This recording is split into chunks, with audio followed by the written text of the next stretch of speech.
बोलिए श्री कृष्ण कन्हैया लाल की जय। आज बड़े ही सुंदर भाव के साथ में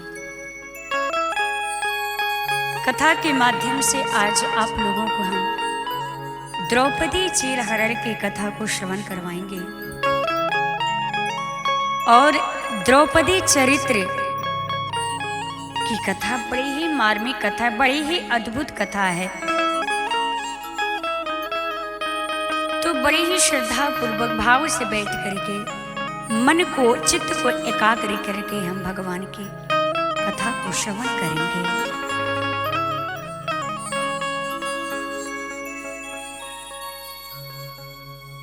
कथा आती है कि प्रस्ताव आता है कि प्रथम पूजा किसकी होनी चाहिए। तो पांडवों ने कहा कि प्रथम पूजा भगवान श्री कृष्ण की होनी चाहिए।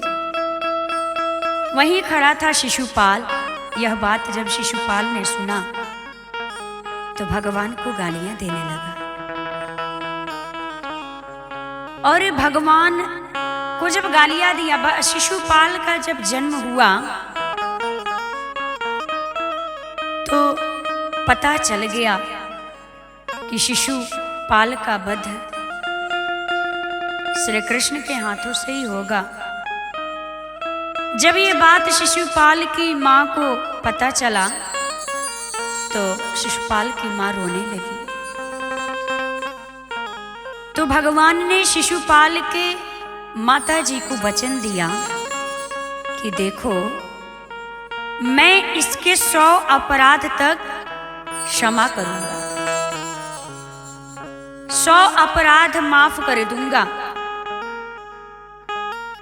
लेकिन जैसे ही 100 से ज्यादा हुआ यदि एक भी, तो मैं इसको माफ नहीं करूंगा।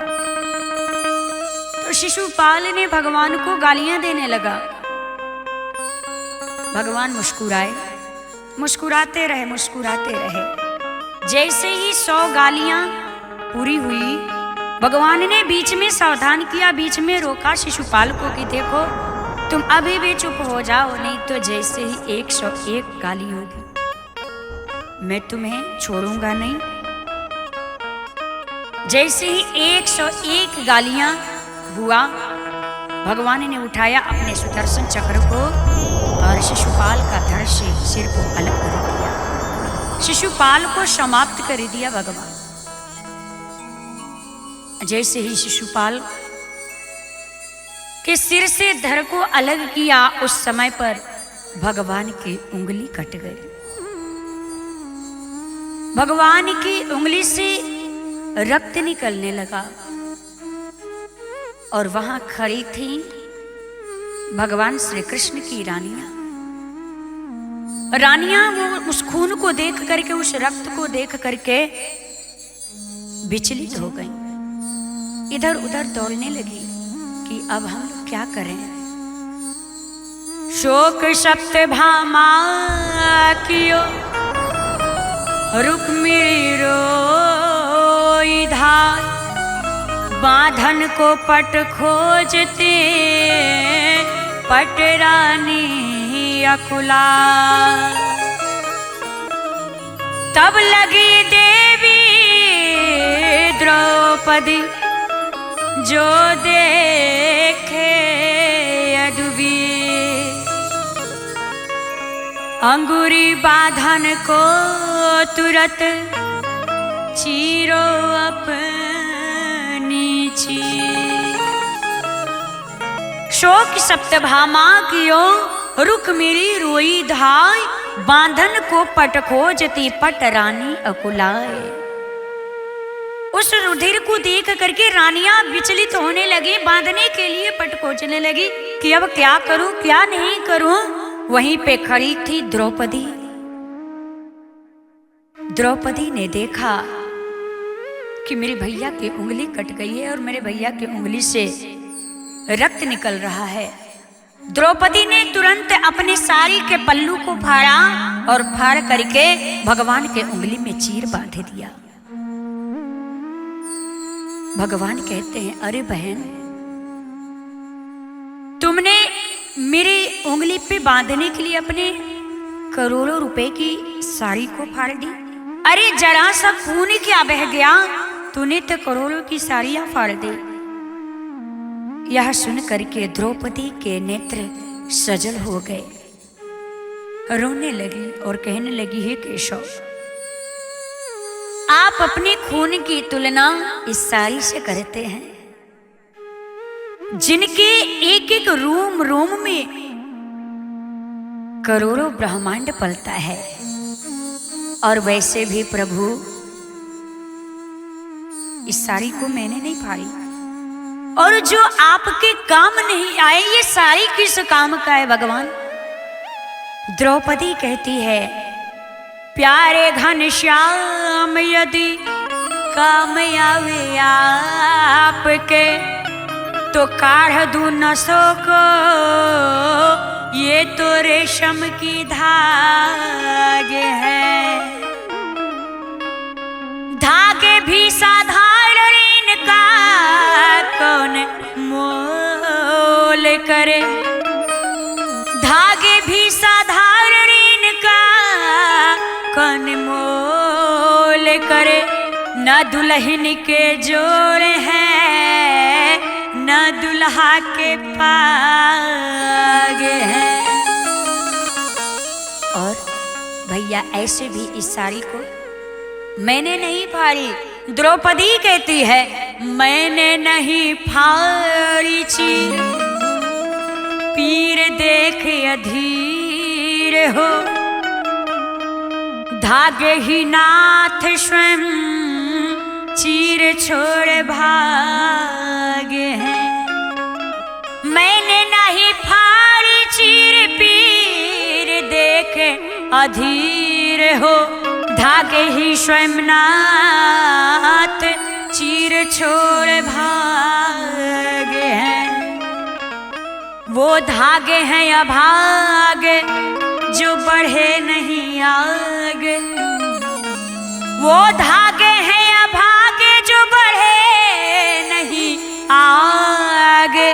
भागे उन्हीं के जागे, जो उंगली पे लागे।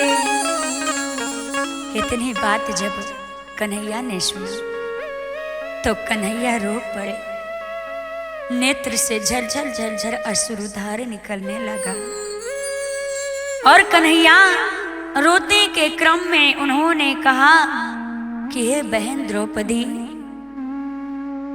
देखना द्रौपदी, बड़ी सुंदर बात कन्हैया बोलते हैं द्रौपदी से, रहेगा याद ये दिन, जीवन में न भुलाऊंगा। समय पर देखना द्रौपदी, मैं तुम्हारे काम आऊंगा। रहेगा याद ये दिन, जीवन में न भुलाऊंगा। समय पर देखना द्रौपदी, मैं तुम्हारे काम आऊंगा। अरे बहन, तेरे इस धागे के बदले में मैं हजारों साड़ियां बढ़ाऊंगा। समय आने पर तो मांग ले द्रौपदी। आज पांडवों के हस्तिनापुर छोड़ने के बाद उन्होंने इंद्रप्रस्थ नाम का एक बड़े सुंदर राज्य की स्थापना की। जब वहां महाराज युधिष्ठिर ने राजसू यज्ञ का आयोजन किया, तो सभी राजाओं को उन्होंने आमंत्रित किया। निश्चित बात यह है कि उन्होंने अपने प्रिय अनुज हस्तिनापुर के युवराज दुर्योधन को बुलाया उस यज्ञ में। दुर्योधन आया और दुर्योधन वहां के विराट वैभव को देख करके चकित हो गया। उस भव्यता को देख करके, उस महल को देख करके आश्चर्य करने लगा। आश्चर्य से देखते हुए अचानक एक ऐसा जगह था, एक ऐसा पत्थर था जो पानी लगता था, जो पानी था पत्थर लगता था। तो दुर्योधन पांडवों के महल में घूमने के लिए गया तो जल में थल की और थल में जल की भ्रमता हुई और इस भ्रमता के कारण दुर्योधन उस जल में गिर गया। जैसे ही जल में गिरा, उसे गिरता हुआ देख करके खड़ी हुई पांचों पांडवों की पत्नी महारानी द्रौपदी अट्टहास करते हुए हंसी और हंसने के क्रम में उन्होंने एक ऐसी बात कही जो किसी को भी चुभ सकती थी। कहती है कि अंधे की संतान अंधी होती है। यह सृष्टि का अपना चमत्कार है। किसी भी व्यक्ति की आकृति प्रकृति, उसका जीवन कैसा भी हो सकता है, लेकिन परमात्मा ने या माता पिता रूपी परमात्मा के अंशों ने उसके शरीर को जैसा ही निर्मित किया है, जिस प्रकार से भी निर्मित किया है, वैसे भी इस सृष्टि को स्वीकार करना चाहिए। हमको भी स्वीकार करना चाहिए और आपको भी स्वीकार करना चाहिए। दुर्योधन के पिता नेत्रहीन थे। द्रौपदी का ये कटाक्ष उसके हृदय में तीर के समान चुभने लगा। वो वापस लौट करके आया और उस दिन से दुर्योधन के मन में पांडवों को नष्ट करने की योजना बनने लगी। दुर्योधन के स्वभाव में दुष्टता और कुटिलता का सबसे बड़ा कारण उसके मामा शकुनी थे, क्योंकि शकुनी दुर्योधन के हर गलत बात का समर्थन करता था, हर गलती का समर्थन करता था। दुर्योधन ने ये बात शकुनी को बताया तो शकुनी ने कहा कि भांजे, तुम अपनी सेना नष्ट मत करो, पांडवों को युद्ध के लिए आमंत्रित करो, जुए के लिए, और मैं उन्हें अपने सिद्ध पासों से निपटा लूंगा। और हारने के बाद तुमको जो चाहिए वो मांग लेना, सारी संपत्ति तुम्हारी हो जाएगी और वे तुम्हारे दास बन जाएंगे। दुर्योधन को ये विचार अच्छा लगा। दुर्योधन ने निमंत्रण भेजा। प्रलोभन में फंसे हुए पांडव हस्तिनापुर आ गए। राज्यसभा में युद्ध क्रीड़ा खेल प्रारंभ हुआ। युद्ध क्रीड़ा खेल तो प्रारंभ हुआ।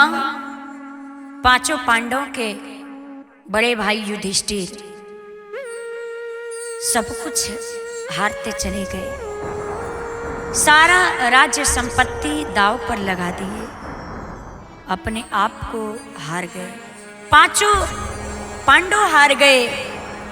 जब सारी संपत्ति दांव पे लगा दिए, कुछ नहीं बचा, तो अपने पत्नी द्रौपदी को भी दांव पर उन्होंने लगा दिया। द्रौपदी दासी बन गई। महारानी द्रौपदी जुए में हार करके उनकी दासी बनी हुई है। आज दुर्योधन को आज वो अपमान याद आ गया। कौन सा? जो उसका अपमान द्रौपदी ने किया था हस्तिनापुर के बाहर, जो इंद्रप्रस्थ के राजभवन में हुआ था। अंधे की संतान अंधी। प्रतिशोध की तामस अग्नि में झुलस रहे दुर्योधन ने मर्यादा की रेखाओं को पार करते हुए कहा, और इधर पांचों पांडव नतसिर होकर के बैठे हुए हैं। दुर्योधन ने कहा, अहंकार से अट्टहास करते हुए दुर्योधन दुशासन को आदेश देता है और कहता है, उस अहंकारी द्रौपदी को घसीटते हुए इस राज्यसभा में मेरे सन्मुख किया जाए। दास बने हुए पुरुषार्थी गांडीवधारी धनुषधारी अर्जुन चुप हैं, भीम चुप हैं, सदा सत्य की समीक्षा करने वाले युधिष्ठिर चुप हैं। प्रतिशोध की आग में जल रहे दुर्योधन ने द्रौपदी को सबके सामने उसी राज्य में निर्वस्त्र करने का निर्णय लिया। दासी बनी द्रौपदी अपने लज्जा के लिए सबको पुकारती रही। उसने विदुर जी को पुकारा, अपने पतियों को पुकारा। अंततः हस्तिनापुर के सिंहासन में बैठे हुए राज्य सत्ता पे महनीय लोग जो पितामह भीष्म कहलाते थे, पर इन महनीय लोगों पे कोई असर नहीं पड़ा।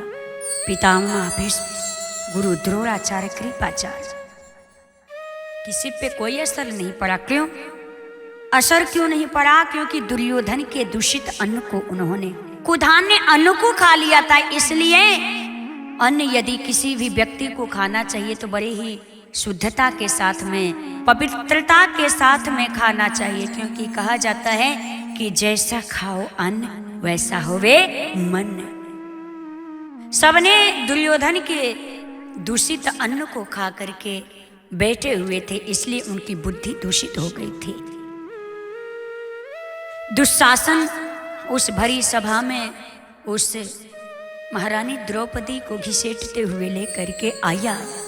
द्रौपदी ने अपने रक्षा के लिए कभी अपने पांचों पतियों की ओर देखती है, कभी धृतराष्ट्र की ओर देखती है, कभी पितामह भीष्म की ओर देखती है, कभी द्रोणाचार्य की ओर देखती है, कभी कुलगुरु कृपाचार्य की ओर देखती है।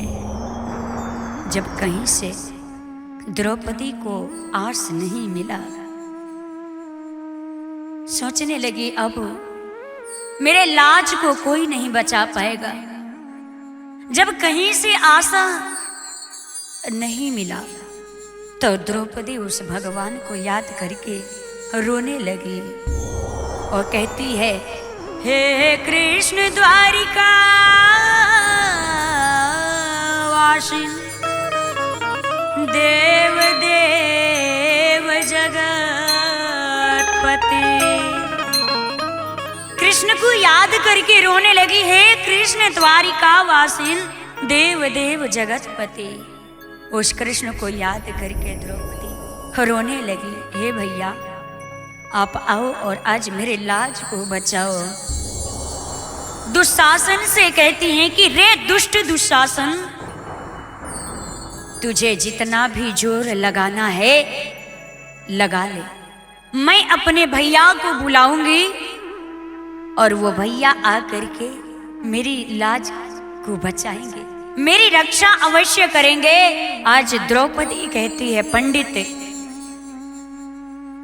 श्री चंद्रशेखर मिश्र जी की बड़ी सुंदर रचना है, कहते हैं, खींच दुशासन जोर लगाई के, तेरे हमारे जो सुन पई है। अरे दुशासन, तुझे जितना खींचना है खींच, मैं अपने भैया को बुलाऊंगी और मेरे भैया यदि मेरे आवाज को सुनेंगे तो वो जरूर आएंगे, मुझे विश्वास है। क्या कहती हैं? अरे खींच दुशासन जोर लगाई के, तेरे हमारे जो सुनी पई हैं। अबा विश्वास विपत्ति पड़े पर, मोहन ना हमके बिसरई है। और क्या कहती हैं? आ देर लगी ना या बेर लगी, बिरना हिरना अस धावली आई है। यदि मैं पुकारूंगी तो मेरे भैया मेरी लाज को बचाने के लिए अवश्य आएंगे। और द्रौपदी कहती हैं, भौजी के गोद में होई हैं तब मोर टेर सुनी फिर ना रही पई है। भले वो भौजी के गोद में होंगे, मेरे भाभी के पास में होंगे, वो भाभी के साथ में प्रेम करते होंगे, फिर भी इस बहन को बचाने के लिए वो भैया जरूर आएंगे। और आगे कहती हैं, गाढ़े में जो बिसरई बहरी, तब जा तो हंसे हम बोलब नाही। आ तू बहिना बहिना कहबा, पर ना तकबो हम जोड़ब नाही। हे भैया, यदि इस विपत्ति के समय में आप हमें बिसरा देंगे, तो यदि आप कभी भी आ करके बहिना बहिना कहेंगे तो हम आपसे बोलेंगे नहीं। और इतना ही नहीं, हमारे भगवान से द्रौपदी कहती हैं, सावन में तो है बांधे बदे, जरई कब ताल में बोरब नाही। जरई बांधने के लिए ताल में बोरती थी बहन। द्रौपदी कहती हैं, और पूस में जो आप हमारे लिए खिचड़ी लेकर के आएंगे, हमारे लिए साड़ी लेकर के आएंगे भैया, वो भले सड़ जाएगा लेकिन हम उसको खोल करके भी नहीं देखेंगे। क्या कहती हैं, पूस में जो खिचड़ी लेके आईबा, भले सड़ जाई मुँह खोलब नाही। जब इतनी बात कन्हैया ने सुना, भगवान ने सुने, और सुनते ही आगे की लाइन सुनिए, क्या करते हैं। तीन विमान उड़े नभ में, अगवाई है होड़े लगाई। आगे से चीर बढ़े नभ में, ओकरी पिछवा दौड़े ले मुरारी। आज कन्हैया भागे यतना, आ उनका के न पौले उर्गारी। आई सभा में आकाश से कान्हा, आ बढ़वन लागे हाथ छोरे से सारी। यहाँ तीनों में होड़ मची है। देखिए, सबसे तीव्र गति है मन की, और मन से भी तेज गरुड़ जी की गति है, और उनसे भी तेज भगवान की गति है। लेकिन भगवान ने कहा, इन तीनों से सबसे पहले मैं चीर को प्रदान करूंगा, चीर को आगे भेजूंगा, जिससे मेरी बहन की लाज बच सके। भगवान ने सबसे आगे चीर को दौड़ा दिया। भगवान ने जब चीर को दौड़ाए, इधर दुशासन द्रौपदी के साड़ी को खींचने लगा। खींचते खींचते हार गया, लेकिन वह साड़ी खत्म ही न हो। अब लगा दुर्योधन सोचने, दुशासन खींच रहा है, ये क्या है कि जो साड़ी घट ही नहीं रहा है। अब सोचने लगा, साड़ी बीचे नारी है कि नारी बीचे साड़ी है, साड़ी ही की नारी है कि नारी ही की साड़ी है। साड़ी को खींच रहा है, लेकिन साड़ी घट ही नहीं रहा है। अब दुर्योधन ने देखा तो कहता है, साड़ी घटे न तो बोला दुर्योधन, अरे खींच दुशासन जोरे लगाई के। अरे दुशासन, यदि साड़ी खत्म नहीं हो रहा है तो जोर लगा करके खींच। दुर्योधन ने जब कहा तो द्रौपदी हंसी, और हंसते हुए द्रौपदी ने कहा, ई सुन के द्रौपदी हंस बोली, आ तू अब जोड़ लगा शहजादे। अब बाती दयादी के आई गईल बात, अब बाती पे बाती हमें भी कहे दे। कहती, अरे दुशासन के बस की बात नहीं है कि वो मेरे साड़ी को खींच दे रे दुर्योधन। तू भी आकर के जोर लगा ले। अगर तुझसे भी नहीं खींचता है तो जो तेरे अंधे बाप है ना, उस अंधे बाप को भी बुला ले। द्रौपदी कहती हैं, अब बात दयादी के आई गईल बात, अब बात पे बात हमें भी कहे दे। आचीर घटी न दुशासन से, अपने अनहरा बपवो के पेठा दे। अरे दुशासन से ये चीर घटने मान का नहीं है, तू अपने अंधे बाप को भी भेजा दे। तब तक भगवान श्री कृष्ण वहां पर आ गए, प्रकट हो गए और आकर के भगवान ने कहा, आके कन्हैया बहिना कहे, बोलत नइखे कुहाइल बाड़ी। अरे बहन तू इतना नाराज क्यों है? अरे देख मैंने रास्ते में पानी भी नहीं पिया, देख तो कितना जोर से घाम लगा है, मैं पीछे पीछे दौड़ते ही आ रहा हूँ, कहीं विश्राम भी नहीं किया। भगवान कहते हैं, राही में ना पनियो पियनी, तनी देख हमके घमाइल बानी। आ द्वारिकाधीश के ते बहिना,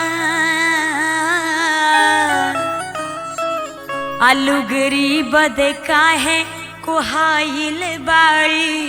अरे बहन तू द्वारिकाधीश की बहन है, पहले तो तुमने अपने पांचों पतियों को पुकारा, सबको पुकारा, लेकिन कोई असर नहीं पड़ा। यदि तुमने मुझे पहले ही बुला दिया होता तो मैं पहले ही आ गया होता। अपने भाई को पुकारती तो तेरा भाई ये पहले आ जाता, क्योंकि तुमने इस द्वारिकाधीश को बुलाया। तो मैं द्वारिका के राजा हूँ और एक राजा के पास बहुत सारा कार्य होता है, राजा अपने कार्यों को संभालने के बाद ही आएगा। भगवान कहते हैं तू द्वारिकाधीश की बहन है, तू चिंता मत कर बहन। खींचे दे साड़ी में देखत बानी, यहाँ पर के बलवान बराबर। फाड़ के तू बन्हली जो सरिया, आया बही उंगली में निशान पराबा। आसूद में ढाक लाज तोहारे, अमूल तोहार पड़ा के पराबा। अरे बहन अभी तो मैंने तेरे लाज को इस ब्याज में, इस सूद में ढका हूं, अभी तेरे मूल का मूल चुकाना है, तेरा मूल बाकी है। भगवान श्री कृष्ण तुरंत उस सभा के बीच में प्रकट होकर के उस बहन द्रौपदी के लाज को बचाते हैं। महारानी द्रौपदी कहती है, हे बनवारी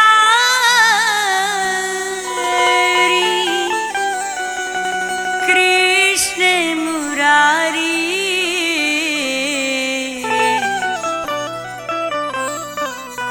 हे बनवारी कृष्ण मुरारी,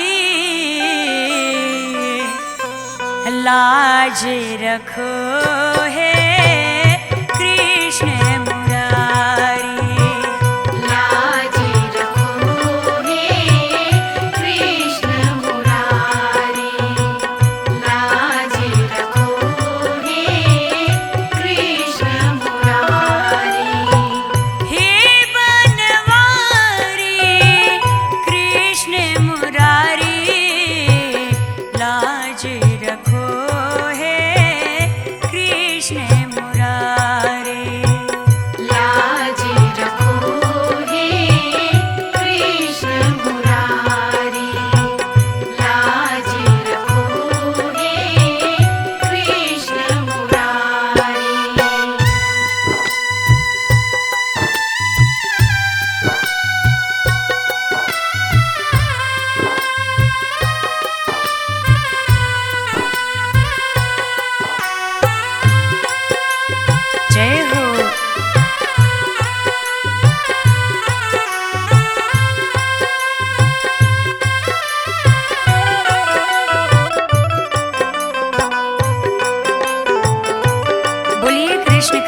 लाल की।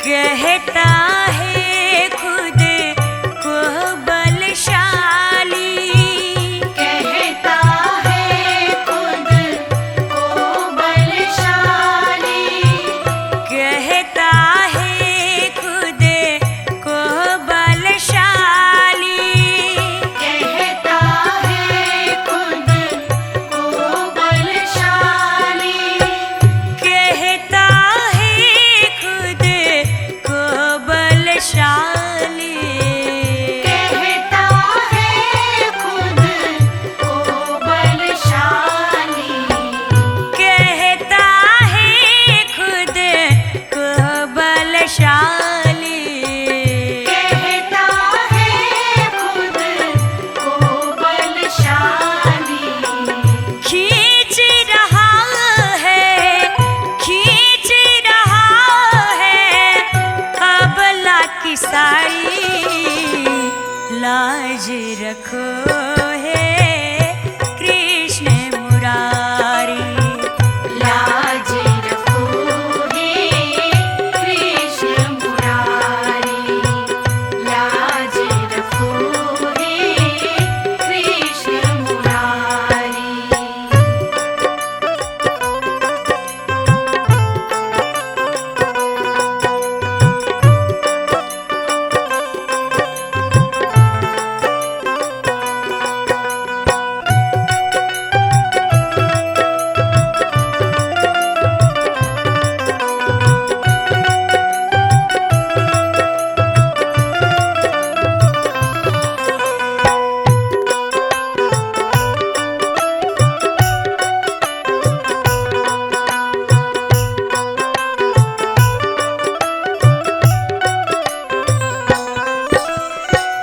मैं समझी थी एक है अंधा, मैं समझी थी एक है अंधा, मैं समझी थी एक है अंधा, मैं समझी थी एक है अंधा, मैं समझी थी एक है अंधा, मैं समझी थी एक है अंधा, मैं समझी थी एक है अंधा, मैं समझी थी एक है अंधा, यहाँ तू अंधी, यहाँ तू अंधी सभा है सारी, लाज रखो है कृष्ण मुरारी, लाज रखो हे कृष्ण मुरारी, लाज रखो हे कृष्ण मुरारी। हे बनवारी कृष्ण मुरारी, हे बनवारी कृष्ण मुरारी, लाज रखो है कृष्ण मुरारी, लाज रखो है कृष्ण मुरारी, लाज रखो हे कृष्ण मुरारी, लाज रखो हे कृष्ण मुरारी। असहाय द्रौपदी ने उसी को पुकारा जिसके शरण में अंततः सारी सहायताएं लोप हो जाती हैं।